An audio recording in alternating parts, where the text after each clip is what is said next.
Ya, kali ini kita akan belajar tentang array. Apakah array itu? Array itu biasa juga disebut dengan lari ya dalam bahasa Indonesia, yaitu struktur data yang mengandung tipe data yang mempunyai tipe yang sama. Jadi tipe datanya itu sama. Suatu array adalah sekelompok memori yang berhubungan. Array mempunyai nama dan tipe yang sama. Jadi namanya sama tetapi datanya banyak karena tipenya sama.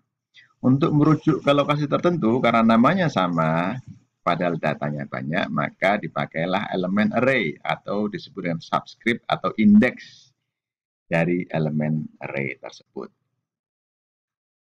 Nah, contohnya begini.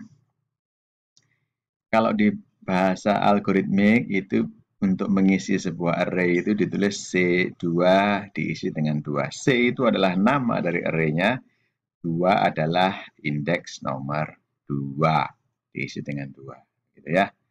Nah, array itu biasanya kotaknya bersambungan begini, jajar-jajar begitu. Minus 45, 6, 0, 72, 1543 ini disebut dengan C1, yang ini C2, C3, C4, dan C5. Nah, ini adalah indeksnya dan inilah nama array-nya. Biasanya kan kita punya satu variabel, misalnya int nilai, maka nilai itu isinya hanya untuk menyimpan satu buah variabel saja, satu buah data. Nah, supaya nilai itu bisa menyimpan banyak data, maka dibuatlah indeksnya menjadi sebuah array. Jadi, kalau nilai yang pertama berarti nilai 1, nilai 2, nilai 3, nilai 4, dan seterusnya. Tapi di dalam praktek pemrograman nanti kita akan mulai indeks dengan 0. Jadi bukan dari C1 tapi mulai dari C0. Kalau sampai C5 berarti datanya ada 6 karena dimulai dari 0. Ya, ini adalah contoh aplikasi array di dalam C++ ya. Array itu diciptakan dengan cara begini. Int A5. Maka kalau begini masing-masing elemen array tidak diinisialisasi dengan nilai. Compiler tertentu otomatis ngisi dengan 0 semuanya. A0, A1, A2, A3, A4 diisi 0 semua.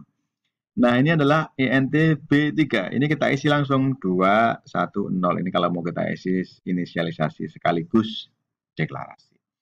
Kemudian kita kalau ingin mengisi array A, karena array A itu belum diisi, caranya adalah kirimkan nama array-nya dan jumlah elemennya ada berapa buah. Maka di sini int B, int N. Kebetulan parameter formalnya ini namanya B. A diterima oleh B. Dan N itu dikirimkan nilainya, menerima nilai 5 ini. Sehingga di sini dimulai dari I sama dengan 0 sampai 4, isinya BI sama dengan I. Nah, bolehlah biar gampang A. Berarti dia B0 diisi 0, B1 diisi 1, B2 diisi 2, dan seterusnya sampai B4. Kalau mencetak caranya begini, cout BI sama dengan BI. Nah, gitu boleh ya.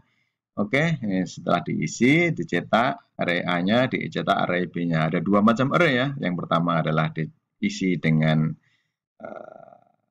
program atau fungsi, yang selebihnya diisi dengan sekaligus inisialisasi. Deklarasi sekaligus inisialisasi. Ini kita coba run programnya. Nah, ini dia outputnya. Jadi B0, 1, 2, 3, 4. Nah, kenapa di sini kok B semua? Jadi 21. Kenapa? Karena yang kita kirimkan di sini adalah array A, tetapi diterima oleh variabel yang bernama B. Ya, sebenarnya ini bukan pengiriman secara nilai ya, ini adalah kirim alamatnya. Jadi ini adalah array A, kalau di sini namanya jadi B. Array B di sini namanya jadi B. Nah, tugas Anda nanti bagaimana merubah agar yang B ini di sini tertulis B juga, yang A tertulis A juga.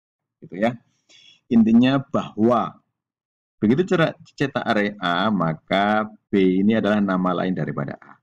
Kalau cetak array B, maka B ini adalah nama lain daripada B. Oh ya, kalau Anda bingung, ganti aja ini Z. Wah, mantap. Ganti lagi ini Z. Mantap. Ganti lagi ini Z. Mantap. Ya, apakah benar Z ini adalah alias daripada A dan Z ini adalah alias daripada B? Maka kita eksekusi programnya. Kita eksekusi. Ya, apa hasilnya? Walah, ya kan? Nah, ini makanya ini adalah aliasnya, ini adalah aliasnya A, yang ini adalah aliasnya daripada B. Oke, itu array yang pertama. Nah, yang kedua, array kita adalah ingin kalau sudah ada array gitu, arraynya namanya A ya, aliasnya adalah B di sini. Ini isi array itu memakai keyboard dari keyboard. Nah, maka isi array itu di sini yang tadi diisi dengan apa I, sekarang sin dari keyboard. Maka data ke I itu diisi dengan sin. BI ini diisi dengan sin mulai dari 0 sampai N jumlah datanya. Kemudian kalau untuk mencetak, ini sama dengan yang tadi, mencetak array B ya, walaupun di sini namanya A, jadi aliasnya nanti begitu dicetak aliasnya jadi B. Padahal dia adalah A.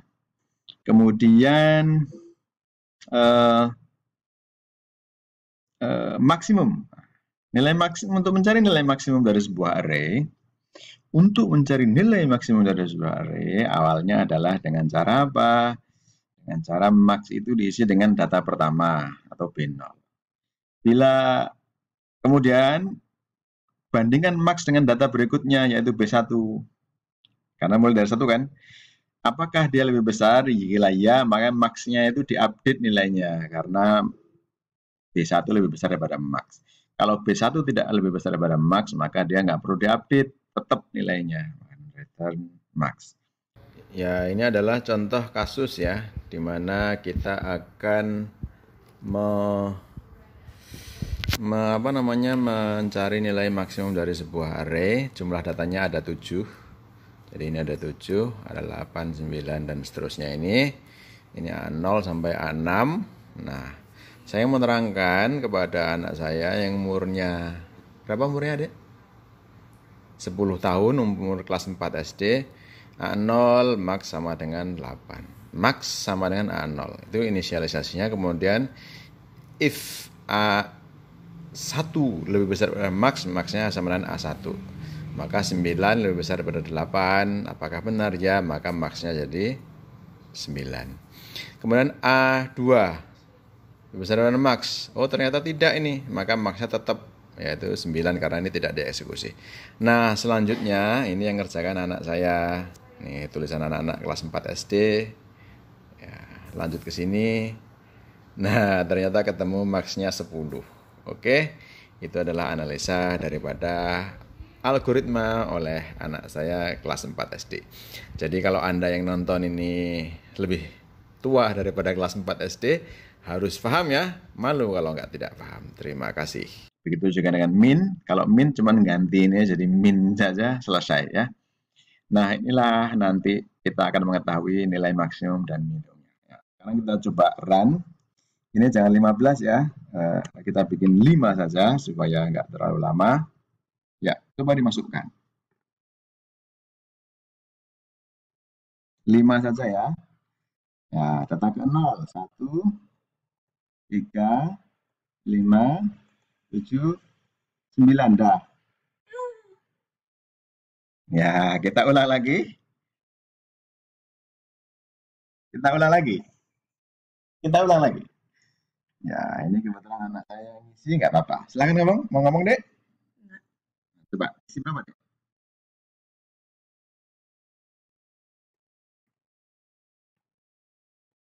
Ya, kalau ini kebetulan ada isinya ini kan urut 1, 2, 3, 1, 3, 5, 7, 9.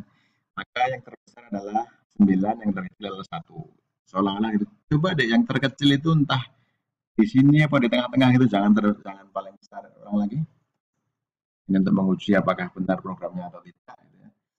Yang terkecil di tengah-tengah, yang terbesar juga di tengah-tengah. Gitu. Wah, terkecilnya minus. Oke. Oke. Oh, oke. Terus? Nah, maka yang terbesar 7 ya harusnya ya. Benar, minus 2 dan 7. Maka adik sudah benar. Oke, demikianlah array.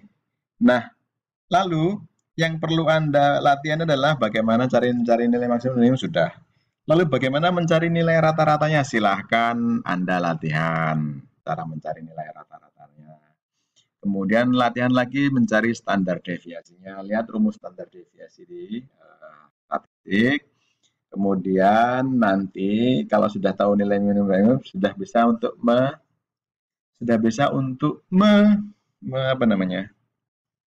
mendasari program untuk sorting atau pengurutan data. Oke. Kalau masalah pencarian, ya mestinya Anda bisa. Apakah 6 ada di dalam situ? Nah, tinggal bandingkan satu-satu aja ya. Itu juga silakan menjadi latihan Anda. Jadi videonya tidak terlalu lama, dasarnya sudah sepaham. Silahkan latihan. Dan kalau array 2 dimensi, sangat-sangat mudah, hanya indeksnya ada 2, biasanya B0, maka di sini B0,0, B01, B02 dan seterusnya. Ya, gampang. Nanti kalau perlu saya kasih contoh array di pertemuan selanjutnya yang 2 dimensi.